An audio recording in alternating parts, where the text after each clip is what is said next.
마가복음 강의 벌써 13번째 시간인데요. 예수님이 이 공생애를 시작하시면서 12명의 제자들을 부르셨습니다. 제자들을 3년 동안 동고동락하시면서 양육하셨어요. 예수님의 이 3년의 이 공생애 사역 기간 동안 예수님이 가장 집중하신 사역은 제자들을 훈련시키는 사역, 사람을 세우는 사역을 예수님이 감당하셨습니다. 예수님은 제자들을 집중적으로 훈련하시는데 에너지를 쓰셨습니다. 그리고 이제 때가 참에 주님의 꿈인 하나님 나라가 각 곳에 흩어져 선포되고 거기서 구원의 역사가 일어나는 비전을 위해 제자들을 세상으로 보내십니다. 세상 한복판으로 제자들을 보내고 계세요. 오늘 내용이 바로 제자들을 파송하시는 내용입니다. 7절 함께 읽겠습니다. 7절입니다. 시작. 12제자를 부르사 귀신을 제어하는 권능을 주시고. 아멘. 짧은 한 절인데 동사가 3개가 나옵니다. 제자들을 부르다, 둘씩 짝지어 보내다, 그들에게 권능을 주시다. 부르다, 보내다, 주시다. 이게 바로 제자의 삶, 제자도의 핵심 동사들입니다. 주님은 우리를 부르십니다. 죄와 사망과 흑암 가운데 있는 우리는 스스로가 빠져나올 수 없는 꿀통에 빠진 존재라고요.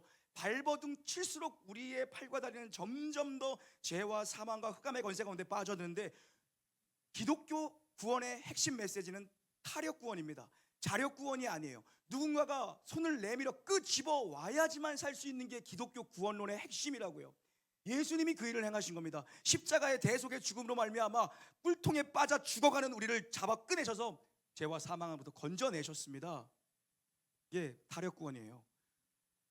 외부의 어떤 힘, 그리스도의 십자가의 능력, 성령의 강건하시는 사랑이 우리를 끌고 온 겁니다. 때와 방법은 다르지만 주님이 우리를 개인적으로 다 부르셨어요. 개인적으로 한 명 한 명 우리를 콜링하신 겁니다. 엄마 태중에서 부르기도 하고, 청년기에 부르기도 하고, 어떤 사람은 노년에, 어떤 사람은 죽음 직전에 부르기도 하는 경우도 있죠. 그리고 부르심의 방법도 다 다릅니다. 어떤 사건을 만나서 사건을 통해서 깨닫게 하시고 부르기도 하시고, 우리 새생명축제 같은 전도를 통해서 누군가의 복음 전함을 통해서 전하기도 하시고, 예배에 참석했다 예배에서 들려오신 성령의 강권적인 사랑으로 강건하시는 말씀으로 부르기도 하시고, 시기와 방법은 다 다르지만 주님은 우리를 개개인적으로 부르십니다. 개개인적으로 부르세요. 누가 부름받은 자인가? 주님과 관계가 있는 자가 부름받은 자입니다. 내가 부름받은 건지 아닌지 어떻게 확인할 수 있는가? 내가 주님과 관계가 있는 자인가? 아니면 나는 예수와 아무 상관없이 살아가는가? 그걸 점검하면 됩니다. 부름받은 인생이야말로 내 인생의 분기점이 되는 거예요. 성령께서 나를 송두리째 사로잡아서 내 인생을 완전히 세상을 향해 걸어가던 내 인생을 잡아서 완전히 그냥 유턴하게 하시는 거죠. 하나님의 낯빛을 통해서 우리는 원죄로 인하여서 하나님과 등진 존재가 됐습니다. 하나님의 빛을 볼 수 없는 존재였어. 근데 주님께서 우리를 돌이키게 만드셨습니다. 주님의 얼굴을 향해서, 주님의 면전을 향해서 살아가는 존재로 만드시는 거죠. 부르심이 분명해야 됩니다. 주님과 관계가 있는가? 나는 주님과 관계가 있는 자로 살아가는가? 아니면 아무 관계도 없는 자로 살아가고 있는가? 오늘 예배를 통해서 주님의 부르심에 반응하기를 주의 이름으로 축원합니다. 성령께서는 우리 가운데 무언가를 말씀하십니다. 우리를 계속해서 콜링하고 계속해서 우리를 부르고 계세요. 거기에 반응해야 됩니다. 우리는 그걸 순종이라고 얘기해요. 부르심의 음성을 거절하면 안 되는 거예요. 주님이 오늘 이 예배를 통해서 나에게 무언가를 말씀하고 계시고 나에게 무언가를 깨닫게 하시고 내 마음을 계속해서 두드리면 문을 여는 거죠. 요한복음 15장 16절 우리 상반절만 함께 읽겠습니다. 시작. 너희가 나를 택한 것이 아니요 내가 너희를 택하여 세웠나니. 아멘. 내가 주님을 택해서 내가 주님 앞에 온 게 아닙니다. 주님이 우리를 택하신 겁니다. 그리고 주님은 선택한 자들을 계속해서 부르십니다. 말씀으로 계속 초대하고 계세요. 부르신 분이 있기 때문에 내가 여기 있는 거죠. 이 부른 사람들의 모임이 공동체가 바로 교회라고 하는 것입니다. 죄와 사망, 세상으로부터 건짐받은 자들의 모임, 거기가 교회입니다. 그게 교회입니다. 그럼 교회는 사람을 자꾸 불러 모으기만 하는 곳이 교회인가? 아니요, 아닙니다. 교회는 부름과 동시에 보내는 공동체가 교회입니다. 이 두 가지 축의 균형이 아주 교회의 매우 중요한 기능을 담당하는 교회의 두 축입니다. 교회는 부르는 곳이며 복음으로 사람을 부르는 곳이며 동시에 사람을 보내는 곳입니다. 세상에서 부름받았다는 정체성, 소명의식입니다. 주님은 우리를 부르신 겁니다. 그리고 세상으로 보냄받았다는 정체성, 사명의식입니다. 주님께서 우리를 세상으로 심부름 내보내신 겁니다.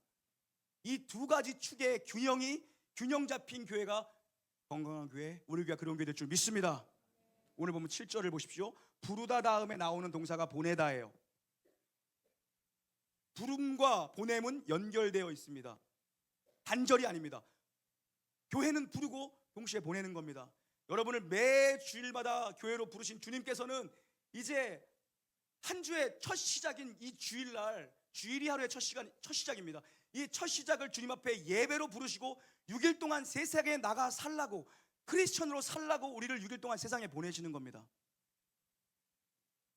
직장으로 보내시고, 가정으로 보내시고, 사업처로 보내시고, 비즈니스로 보내시고, 학교로 보내시고, 인간관계 속으로 보내시고, 이웃들에게로 우리를 보내는 거예요. 우리를 부르신 목적은 보내기 위함입니다.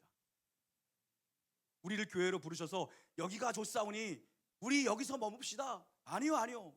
부르신 목적은 보내기 위해서 부르신 겁니다. 여러분, 여기에 모여만 있으면 안 됩니다. 모이라 그럴 때 모이고 흩어져야 될 때 흩어지는 것이 교회의 위대한 정체성이에요. 모든 민족을 구원하시기 위해 우리를 세상으로 보내시고, 세상 모든 육체가 주님의 영광 보도록 우리를 세상으로 보내시는 겁니다. 여러분이 가정과 직장을 대하는 태도, 학교를 공부를 하는 태도, 여기에 변화가 일어나야 됩니다. 내 정체성의 변화가 일어나야 돼요. 이곳은 내 단순한 밥벌이의 수단이 아니다. 변화가, 이 사명의식으로 우리의 생각이 완전히 변화돼야 되는 거죠. 예수님이 제자를 이제 보내시는데 둘씩 짝지어 보내십니다. 혼자 보내지 않고 둘씩 짝지어 보냅니다. 우리가 주변에서 지역 전도를 할 때도, 또 우리가 인도에 가서 또 선교를 할 때도 둘씩 혹은 세 명씩 짝을 지어 보내죠. 성경적인 원리입니다. 유대 사회의 증인은 반드시 2명 이상이 필요합니다. 그리고 우리에게 동역자들을 붙여주시는 거예요. 2인 1조죠. 가정을 부부가 함께 세워나가는 겁니다. 한 몸이 이루고 부부가 함께 하나님의 뜻을 이루는 가정을 세워나가고 우리를 부르시는 거고요. 직장에서 동료와 함께하는 겁니다. 믿음의 동역자들과 함께하는 거예요. 교우들도 둘씩 관계의 구석구석마다 기도의 동역자, 중보의 동역자들이 세워지는 겁니다. 우리가 교회 나와서 함께 옆에서 예배드리지만 이제는 세상으로 흩어질 때는 내가 집사님을 위해서, 내가 권사님을 위해서, 내가 함께 기도하는 자로 우리가 흩어지는 거죠. 그래서 우리 직장인 예배 준비하고 있는데 우리 반주자도 지원해 주셨고, 또 찬양 인도자도 지원해 주셨고, 또 뭐 안내 섬김이도 이제 지원해 주셔서 이제 준비를 해 나가려고 하는데 갑작스러운 고민이 생겼습니다. 한림대학교는 점심시간이, 한림대학교 병원은 점심시간이 12시부터고요. 동탄제일병원은 점심시간이 1시부터래요. 그래가지고 한림대학교 우리 직원분들, 우리 기독 직원분들 만나서 이렇게 미팅했는데 거긴 12시부터라 12시부터 하면 올 수 있다고 그러고, 제일병원 우리 또 크리스찬 분들 만나서 했는데 우리는 1시부터라 1시 하면 올 수 있다고 그러셔서 어떻게 1부 2부 해야 되는 거예요? 어떻게 해야 되는 거예요? 아주 또 마음에 하나님 좀 또 기도하면 지혜를 주실 줄 믿습니다. 둘씩 보내는 믿음이 바로 출애굽기 17장에 이제 샘플로 등장하잖아요. 모세와 여호수아예요. 모세가 산 꼭대기에서 기도하고 있으면 산 아래서는 여호수아가 나가서 전쟁터에 싸웁니다. 둘씩 보내는 겁니다. 양동작전입니다. 한 사람이 직장에 출근하면 한 사람은 가정에서 기도하고 있는 거예요. 남편이 출근하면 아내는 가정에서 기도하고 있는 겁니다. 남편은 육아에 힘들어하는 아내를 위해서 틈나는 대로 기도하는 거고, 양동작전입니다. 인도 선교는 소수의 대원들이 가지만 온 교회가 함께 기도하는 거죠. 전선이 2개로 투트랙이 가지만 언제나 이 투트랙은 실타래처럼 얽혀 있습니다. 영과 육의 관계는 얽혀 있는 거예요. 그래서 영의 전선, 육의 전선은 연결되어 있는 겁니다. 두 전선은 완전히 연결되어 있습니다. 영과 육은 연결되어 있어요. 여러분의 가정마다 부부가 믿음의 동역자의 관계로 세워질지어다. 교회의 구석구석의 관계마다 믿음의 중보자의 관계로 세워질지어다. 직장에서 믿음의 동지를 만나게 될지어다. 이렇게 해야 되는 거죠. 예수님은 우리를 세상에 보내실 때 두 명씩 짝을 지어 동역자를 붙여 보내시는데 사람만 붙여주시는 게 아닙니다. 권능을 주신다라고 성경은 도처에서 약속합니다. 세상에 나가서 여러분 복음 위에 살다 보면, 하나님 뜻대로 살다 보면 나의 입술에, 나의 삶의 영향력에 하나님이 해주시는 권능이 따라오게 되어 있습니다.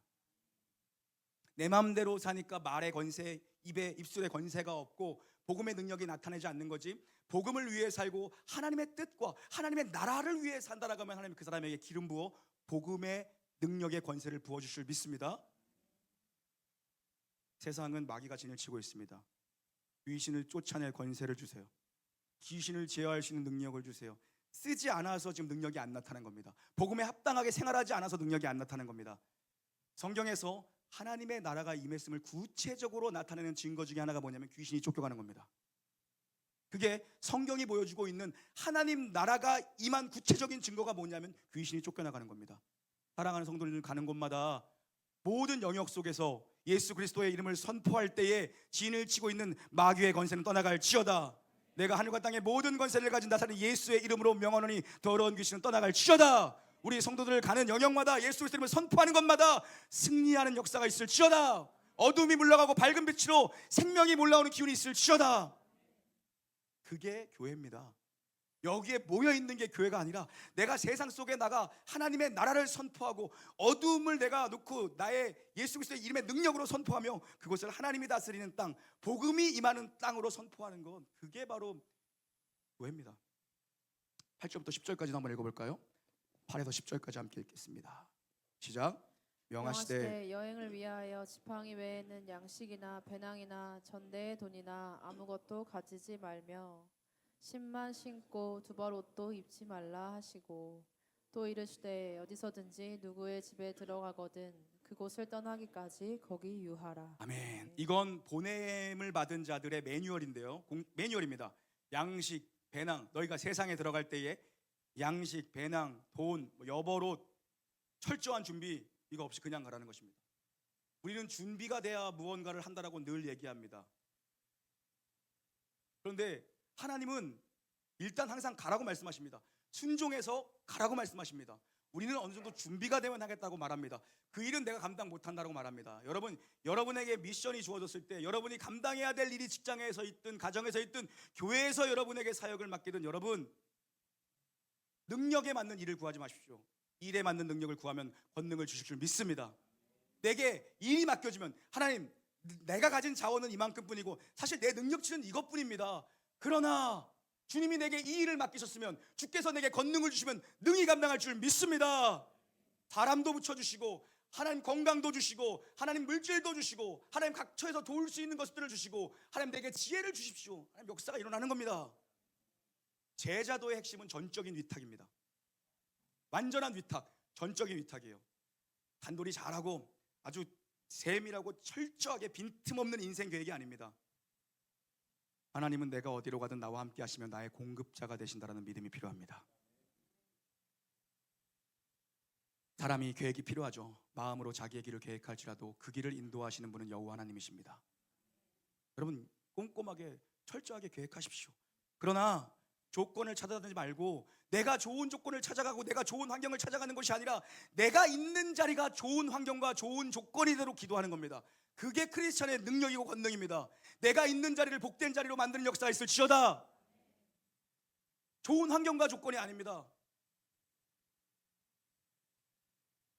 하나님이 나는 어디에 있든지 내 길을 인도하실 거고 나를 돌보실 거고 나를 공급하시는 분이다. 왜냐? 나는 하나님의 사랑받는 자녀이기 때문에.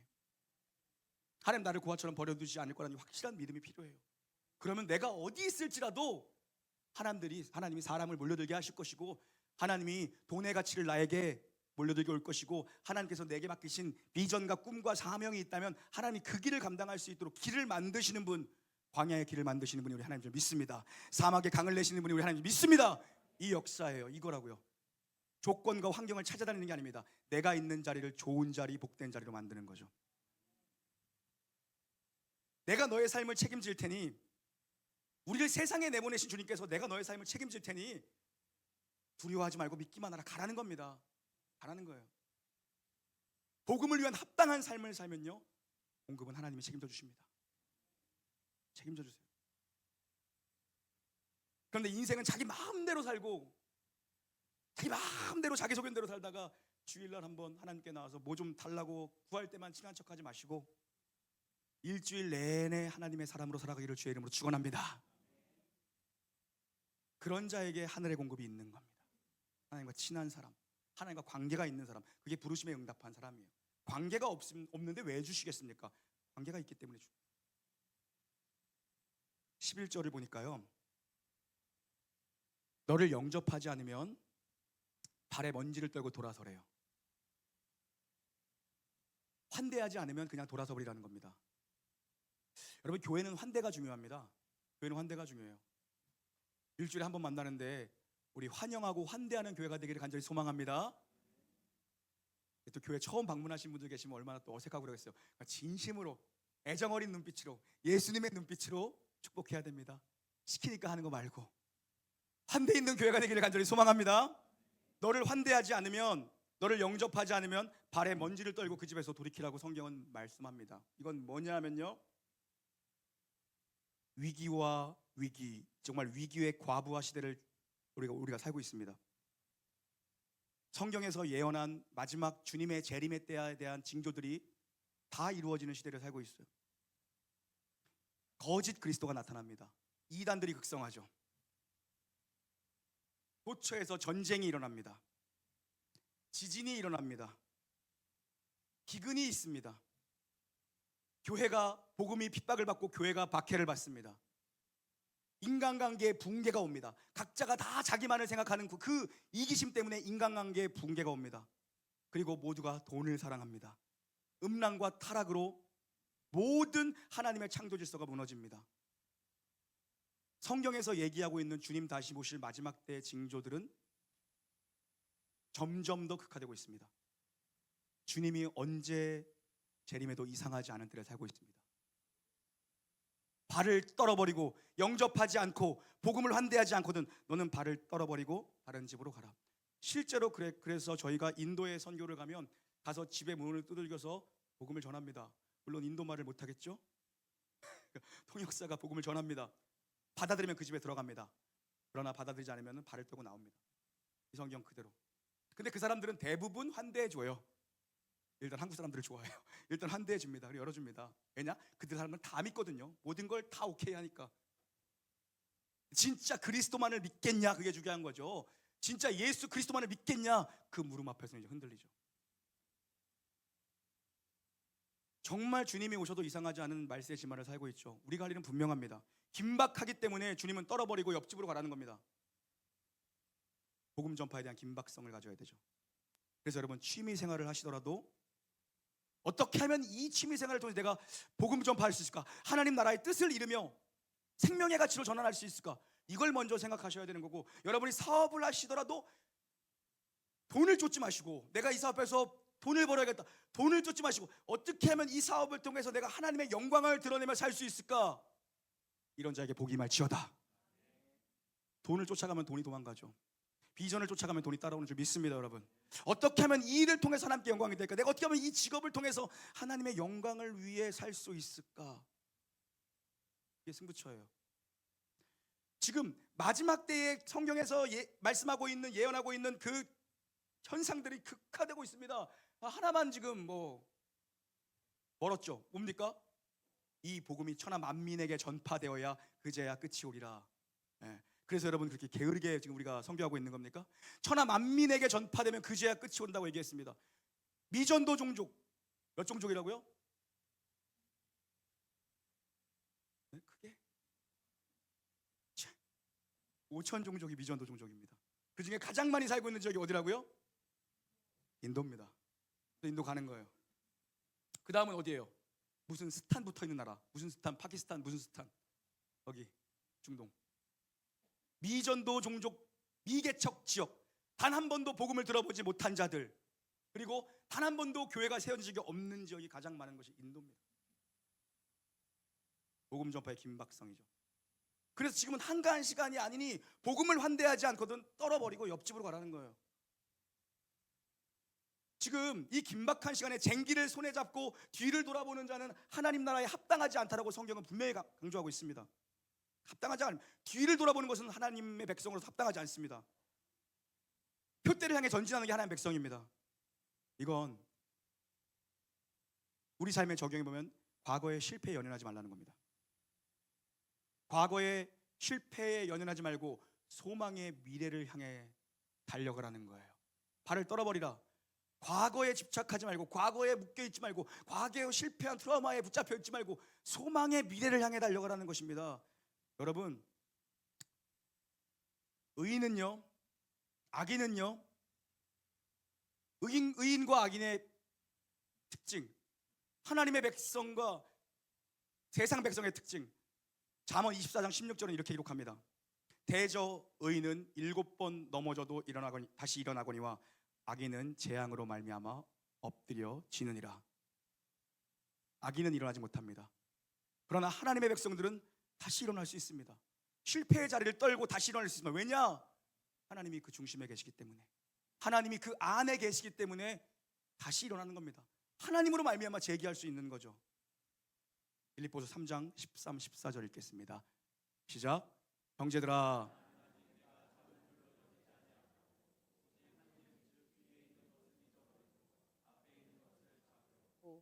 표대를 향하여 그리스도 예수 안에서 하나님이 위에서 부르신 부름의 상을 위하여 달려가노라. 아멘. 오직 한 일, 오직 한 일, 원띵. 내가 뒤에 있는 것은 다 잊어버리시고 부름의 상을 위하여 달려가노라. 그리스도인은 표대를 향해 가는 자입니다. 과거에 발목 잡혀 있지 마시고 부르심의 소망을 따라 믿음의 길을 걸어가기를 주 이름으로 축원합니다. 놀라운 교회 성도 여러분, 우리는 다 교회로 부름받았지만 다시 세상으로 보냄을 받은 자들입니다. 이걸 잊지 마십시오. 여러분이 서 있는 자리가 교회입니다. 우리는 매주 주일마다 여기에 모여 교회로 공동체로 모이지만 진짜 여러분이 교회로 서 있을 것은 여러분의 가정이고 여러분의 직장입니다. 여러분의 육아의 현장이고. 산부인과가 옆에 있으니까 되게 육아 얘기 많이 하죠. 자기는 하나도 안 하면서. 마태복음 28장 19에서 20절 한번 읽어볼까요? 19절 20절 지상명령입니다. 함께 읽겠습니다. 시작.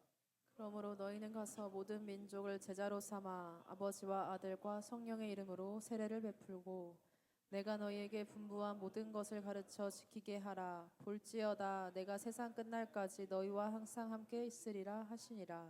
아멘. 지상명령입니다. The Great Commission, 위대한 위임 명령입니다. 이건 위대한 위임을 우리에게 허락하셨습니다. 위대한 위임 명령, 위대한 명령을, 위대한 계승을 우리에게 맡기셨습니다. 이거는 제자들을 출발로 해서 오고 오는 세대 속에 주님 다시 오실 때까지 모든 교회가 꿈꾸고 표대로 삼고 전진해야 될 그 위대한 명령이 바로 이 명령입니다. 모든 민족을 제자로 삼아 아버지와 아들과 성령의 이름으로 세례를 주라. 내가 세상 끝날까지 너희와 함께 할 것이다. 너희는 이 일을 위해서 가라고 말씀하십니다. 어디로요? 여러분의 가정으로 들어가라는 거예요. 여러분의 직장으로 들어가라는 거예요. 오늘 모여서 말씀 들었으니까 이제 가라는 겁니다. 다음 주에 오셔야 되고요. 또 가라 그랬다가 또 영원히가 다음 주에 꼭 오시고 예배 드리시고 양육 받으시고 흩어져 세상으로 가십시오. 세상으로 가서 살아내는 겁니다. 이제 이 말씀을 듣고 살아내는 게 진짜 교회입니다. 교회에 오래 모여 있으면요, 희재기나 하고 자리 다툼이나 하고 가서 세상 가서 살아내는 겁니다. 믿음은 살아내는 거예요. 교회 안에서는 실력이 다 그만해서 누가 실력 좋은지 모릅니다. 사실 세상에 나가면 신앙의 실력이 금방 드러나죠. 세상은 거칠고 가정은 험난하고 세상은, 직장은 냉혹하죠. 이런 세상에서 아내가 힘들어하면 손 한번 잡아주고 내가 기도해 줄게 해줄 수 있는 아내, 남편이 너무 힘들어하면 남편 안아주면서 기도해 줄 수 있는 그런 아내, 이렇게 가정으로 가는 거예요. 자녀의 머리에 손을 얹고 축복해 줄 수 있는 아빠로서 가정으로 들어가십시오.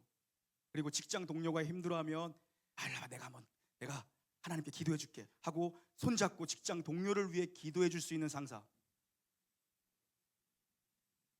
어두운 영에 눌려 있고 영은 영이기 때문에 압니다. 귀신의 영역에 눌려 있는 어둠의 권세가 있는 영역이 있다면 예수 그리스도 이름을 선포할 수 있는 믿음의 용장, 그게 그리스도인의 삶이죠. 이게 그리스도인의 삶입니다. 우리의 신앙은요, 교회 내부용이 아니라 교회 외부용으로 확산되고 확장되어야 합니다. 교회 안에 좋은 성도는 많은 것 같은데 세상 나가면 형편이 없잖아요. 이건 교회가 잘못한 거고 목회를 잘못한 거죠, 사실요. 신자의 진짜 실력은요, 믿음의 실력은 교회 밖에서 나타나는 겁니다. 가정에서 드러나고 직장에서 드러나고 사업할 때, 비즈니스 할 때 드러나는 거죠. 오늘 우리는 세상에 나가기 위해 첫 시간을 예배드리는 줄 믿습니다. 그게 주일의 가치입니다. 여기서 하나님의 임재를 경험하고 은혜를 받고 말씀을 가슴판에 새기고 부활의 능력과 성령의 권능으로 나가서 승리하기를 주님으로 축원합니다. 보내셨으면 가야죠. 보냈는데 가지 않으면 정체성에 혼란이 오고 신앙이 무기력화되고요, 신앙이 힘을 잃고 교회 안에서 바리새적인 신앙생활을 영위하게 됩니다. 최악이에요. 부름받았으면 나가야죠. 영적 무기력에 빠집니다. 교회 안에 머물러 있는 신앙은 영적인 무기력에 빠집니다. 하나님의 나라라는 이 중심, 내가 서 있는 곳이 하나님의 나라고 우리 가정이 하나님의 나라다, 여기가 교회다라는 마음으로 여러분 선포하십시오. 나 혼자 외롭게 신앙생활을 한다 할지라도 신발장에서부터 선포하는 겁니다. 그때 하나님의 나라가 가정에 임할 줄 믿습니다. 직장 문제로 직장에서 지나치게 나를 괴롭게 하고 힘들게 하는 사람이 있습니까? 분명히 영적인 문제가 있습니다. 하나님 해결하여 주시고 열어주시고 영적인 문제로 탈피하게 하시고 어둠의 그림자 떠나가게 하시고 모든 것들이 회복되게 역사하여 주시옵소서 선포하는 겁니다. 우리는 세상으로 파송된 그리스도의 대사입니다. 그리스도의 대사입니다. 여러분 모두가 파송된 그리스도의 대사가 될지어다. 마지막으로 12, 13절 읽고 마치겠습니다. 함께 읽습니다. 시작.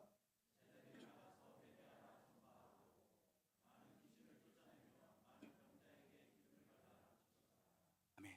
이거 예수님이 하신 사역인데 이 사역을 제자들에게 완전히 계승하시고 완전히 위임하신 겁니다. 사역을 주시고 능력을 주시고 이제 제자들이 귀신을 쫓아내고 기름을 발라 병을 낫게 하는 역사를 하나님이 허락하셨습니다. 예전에 제가 1학년 초등학교 1학년 2학년들 사역할 때, 전도사 사역을 할 때에 우리 교회는 없지만 항상 이렇게 뭐 현수막에다가 1년 표 같은 거 뭐 그의 비전 뭐 올해의 표였습니까? 근데 제가 잡았던 게 이겁니다. 교회 가기 전에 기도부터 하기. 이게 1년 표였어요. 너무 의료시설이 좋으니까 우리는 뭐 좀만 아프면 그냥 약국 가고 병원 가는데 정말 그리스도인들에게 필요한 건 뭐냐면 병원 가기 전에 기도부터 하고 병원 가는 겁니다. 약을 발라 의사의 치료가 필요합니다. 약의 도움으로 받는 겁니다. 의학의 기술로 고침을 받는 겁니다. 그러나 그리스도의 중심은 뭡니까? 우리 주님이 고치신다라는, 주님께는 감기나 암이나 똑같은 줄 믿습니다. 여러분 그 믿음으로 기도하고 병원 가고 기도하고 약 먹는 겁니다. 어렸을 때부터 그 훈련을 엄마들은 자녀들에게 시키는 겁니다. 품에 안게. 여러분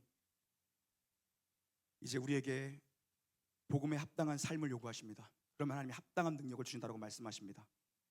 베드로와 요한이 기도하러 가는 길에 안진뱅이, 일어나지 못하는 안진뱅이를 향해서 뭐라고 선포합니까? 내게 은과 금은 없거니와 내게 있는 단 하나를 주노니 내가 나사렛 예수 그리스도 이름으로 명하노니 너는 일어나 걸을 지어다. 역사가 일어나잖아요. 나사렛 예수 그리스도 이름에 역사가 있는 줄 믿습니다. 힘들어하는 남편을 위해 기도하고 늘 수고하는 아내를 위해 기도하고 피투성이가 된 직장 동료를 위해 기도해주고, 피투성이라도 사람 안에 있어달라. 6일 동안 피투성이처럼 살다가 주일날 교회에 오면 예수께서 모든 상처난 곳을 싸매시고 감싸시고 안으시고 회복시켜 주실 줄 믿습니다. 그게 교회의 정체성이에요. 그리고 나가는 겁니다. 또 나를 위해서, 나만을 위해서 하는 기도는 여러분 정말 공회전하고 있는 기도입니다. 나만을 위한 기도는 공회전하는 기도. 그러나 세상에 하나님 나라가 임하기를 품고 기도하는 기도는 바로 전진하는 기도입니다. 하나님은 그 기도의 역사하세요. 나 하나만을 위한 기도는 제자리에서 공회 전하는 기도지만, 세상을 품는 중보기도야말로, 어두운 영역을 품는 중보기도야말로, 직장을 품는 중보기도, 기업을 품는 중보기도야말로 기도가 전진하는 겁니다. 기도에 불이 붙는 겁니다. 기도에 터보 엔진을 다는 겁니다. 그런 역사가 있기를 주의 이름으로 축원합니다. 세상에 나가셔서 천국 복음을 전하시고 만나는 사람들 위해 언제나 마음속으로 또 손을 잡고 기도해 주시고, 그때 하나님의 나라가 거기 임하는 겁니다. 하나님의 나라는 여기 있다, 하나님의 나라는 저기 있다 말하지 말라. 하나님의 나라는 이 교회에 있다, 하나님의 나라는 저 교회에 있다 말하지 말라. 하나님의 나라는 너희 가운데 있느니라. 예수 그리스도의 말씀이 선포되고, 예수 그리스도의 이름의 기도가 선포되고, 예수 그리스도의 마음을 가진 사람이 밟는 땅이 바로 하나님의 나라가 있는 겁니다. 우리 안에 예수 그리스도의 권세가 있고, 우리에게 예수 그리스도의 사명이 있고, 우리 안에 예수 그리스도의 능력이 있습니다. 이제 예수님이 꿈꾸는 것을 여러분이 꿈꾸십시오. 예수님의 손길이 머무는 곳에 나의 손길이 머물고, 예수님의 눈길이 머무는 곳에 나의 눈길이 머물기를 주의 이름으로 축원합니다. 여러분의 손길이 예수님의 손길이고, 여러분의 발걸음이 예수님의 발걸음이고, 여러분의 마음이 예수님의 마음 되기를 주의 이름으로 축원합니다. 그 마음으로 6일 동안 나가서 승리하시고 아름다운 주님의 나라를 선포하기를 주의 이름으로 축원합니다.